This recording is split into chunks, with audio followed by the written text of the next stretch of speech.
Beed pattern हे Bihar pattern सारखं करायचं आहे का, हा प्रश्न विचारण्याची वेळ आलेली आहे.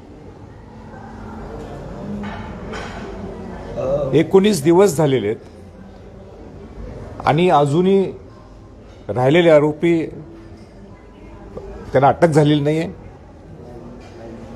त्यांचा मोरख्या वाल्मिक कराड हा कुठं पळालाय, ह्याला अजून का पकडलं गेलं नाही आहे.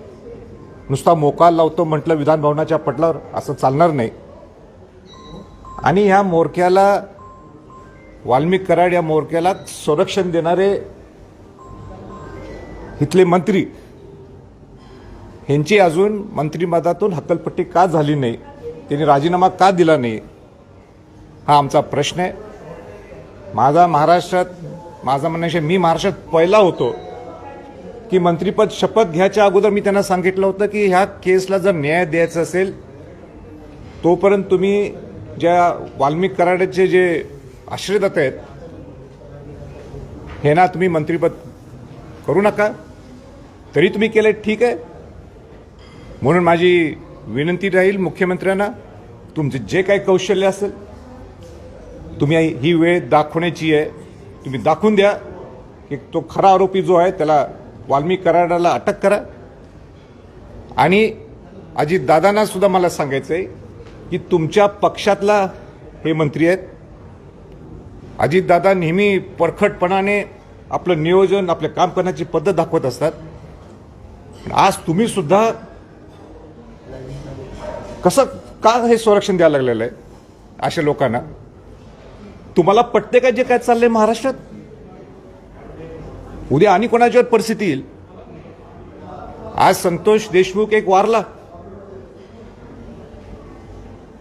उद्या अनेक असे जर लोक मारायला लागले बिनधास्तपणाने, खून करायला लागले क्रूर पद्धतीने, हे महाराष्ट्राला परवडणार आहे का?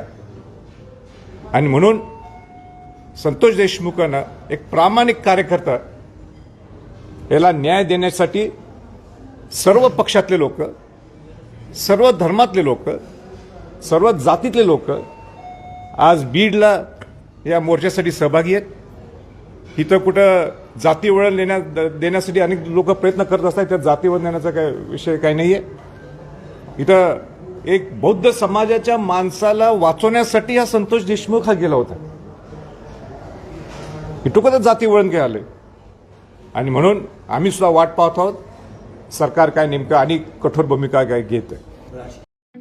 ठळक घडामोडींसाठी देशोन्नती न्यूज चॅनलला सबस्क्राईब करा आणि बेल आयकॉन प्रेस करा.